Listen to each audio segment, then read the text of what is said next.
Hello everyone, welcome back to the channel. Let's dive into today's story. In the early winter of 1929, the sun-baked plains of Western Australia held a secret. A former soldier and aspiring novelist named Arthur Upfield was working at Dromedary Hill, where the Australian government had a station for breeding and acclimatizing camels. There, his only companion was a man named George Ritchie. The two men invariably spent their evenings devoted to the same routine. From 6 to 7:30, they played poker. Afterward, Ritchie retired to his room to listen to the radio, while Upfield devoted himself to giving his fourth novel an acceptable form. The plot was a formidable challenge. How could a murder be committed so flawlessly that the victim's body would never be found, leaving no trace for a detective to discover? A few nights later, during a poker session, he asked Ritchie if he knew of any foolproof method for completely destroying a human corpse. Ritchie, usually a quiet man, provided an answer so simple and chilling it astounded the writer. With cold precision, Ritchie laid out the perfect plan. Shoot the victim, then burn the body with the carcass of a large animal to obscure the scent. After the fire cooled, meticulously sift through the ashes to find and remove any metal objects, even the tiniest bits from a person's teeth or shoelaces. Finally, grind any remaining bone fragments into a fine dust and scatter it to the four winds. The method was gruesome, brilliant, and seemingly foolproof. But once that problem was solved, the author suddenly faced a more difficult one. If his imaginary murderer carried out the method with such great care, the imaginary detective would find no basis for an investigation. It was clear that for the criminal to be punished in the novel, he had to make some small mistake that could lead to his apprehension and, later, his execution. Desperate, he again offered Ritchie £1 to find a flaw in the plan. This became an obsession for both men, and they discussed it with their mutual friend, a charismatic but shifty young man named John Snowy Rowles, though he didn't pay much attention.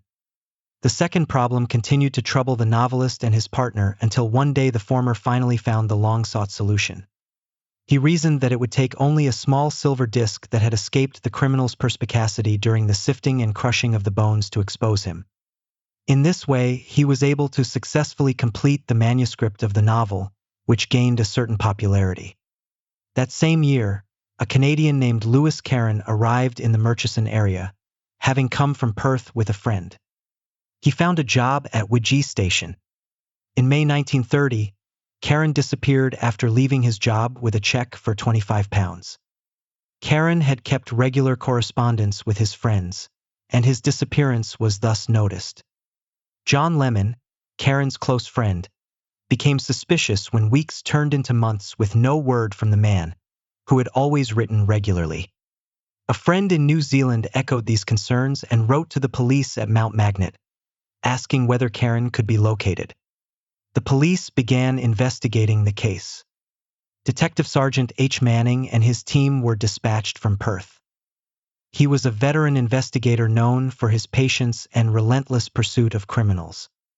For nearly 3 years, Manning had been hunting for an escaped convict named John Thomas Smith, a man he had arrested years before. Little did he know he was about to meet Smith again. The investigation began with traditional police work. They found out that on the day of Carron's disappearance, a check for £25 was cashed at Painesville town by an unknown man who did not match Carron's description. The police also learned about 2 other missing men, prospectors James Ryan and George Lloyd. Ryan, a contractor, had been engaged in boring for water and fencing around Narndee Station. He met and hired Lloyd as an assistant in 1929. Ryan vanished in late 1929 and Lloyd in mid-1930. In the isolated outback, where men came and went frequently, their disappearances went unnoticed. Police found out the common link in these 3 cases, the person with whom the missing men had last been seen. That was John Snowy Rowles. Then Manning had a stunning stroke of luck. He finally located Rowles's remote camp. As Manning and his team waited for Rowles to return, Manning's memory was jogged by the name. When Rowles arrived in his sulky, Manning instantly recognized him as the elusive escaped convict, John Thomas Smith. The detective's face gave nothing away, but Smith knew his time was up. After a brief conversation, Rowles surrendered, saying, "You know very well who I am, and if I had known who you were, you wouldn't have got me so easily." But the police faced an impossible task. They had a suspect in custody and a motive, but they had no victims. That was until author Arthur Upfield, who had also been in the area, came forward with a horrifying confession. He told Manning about the perfect murder plot from his novel, a conversation that he and his colleagues had shared with the man now in custody. Upfield's words gave the police a chilling new theory, a blueprint for a crime they couldn't see. Guided by this plot, they returned to the area where the men had disappeared and began to search, not for bodies, but for ashes. In a desolate area near the rabbit-proof fence, they found the cold, undisturbed remains of 3 large bonfires. With meticulous care, they sifted through the ashes and, in a horrifying discovery, found a few charred fragments of bone, a human tooth, and a small, burned gold ring. The trial was one of the most sensational in Western Australian history, and the evidence presented was both meticulous and shocking. Witnesses from New Zealand, including a dental surgeon, identified the teeth found in the ashes as Karen's, while a jeweler identified the gold ring as one sold to Karen years before. But it was a key detail about that ring, revealed by a juryman after the verdict, that sealed Rowles's fate. Karen's wife, Mrs. Brown, had attended a jeweler in Auckland to have a wedding ring recut. The jeweler's assistant had accidentally used a 9-carat solder to rejoin the ends of the 18-carat ring. Normally, he would have rectified this error but had been too busy to do so. The result was a distinctive mark on the ring from the different colored solder, which made the ring unique and identifiable as Karen's.